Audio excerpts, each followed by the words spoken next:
మీరు ఎప్పుడైనా చల్లమిరపకాయలు తిన్నారా? చాలా అంటే చాలా టేస్టీగా ఉంటాయి.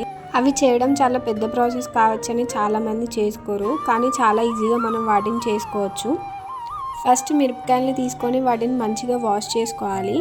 వాటిని పొడవుగా కట్ చేసుకొని ఒక బాక్స్లో వేసుకోవాలి. దాంట్లో 2 స్పూన్స్ పసుపు ఇంకా పావు కిలో ఉప్పు యాడ్ చేసుకోవాలి. అట్లనే హాఫ్ లీటర్ పెరుగులో 2 గ్లాసెస్ ఆఫ్ వాటర్ మిక్స్ చేసుకొని ఆ పెరుగును కూడా మిరపకాయల్లో వేసి మంచిగా కలుపుకోవాలి. ఆ బాక్స్కి మూత పెట్టి నైట్ అంతా అట్లనే పక్కన పెట్టి ఉంచుకోవాలి. నెక్స్ట్ డే మార్నింగ్ ఒక కవర్ పైన వేసి ఎండలో ఎండబెట్టాలి. కొంచెం పెద్ద కవర్ తీసుకొని మంచిగా ఎండబెట్టుకోండి. ఇట్లా నేను చూపిస్తున్నట్టుగా ఒక్కొక్కటిగా ఎండబెట్టుకోండి. మిగిలిన పెరుగుని అట్లనే పక్కన పెట్టుకొని ఉంచుకోవాలి. మళ్ళీ వాటిని ఎండలో నుంచి తీసిన తర్వాత పెరుగులో వేసి మంచిగా మిక్స్ చేయాలి. మళ్ళీ నెక్స్ట్ డే మార్నింగ్ కూడా ఎండలో ఎండబెట్టాలి. సేమ్ ఇదే ప్రాసెస్ని మన బాక్స్లో ఉన్న పెరుగు అయిపోయేంత వరకు చేయాలి.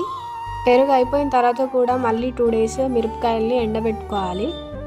మాకైతే 3 డేస్ పట్టింది పెరుగు అయిపోవడానికి. మళ్ళీ పెరుగు అయిపోయిన తర్వాత ఒక 2 డేస్ ఎండలో ఎండబెట్టుకున్నాము.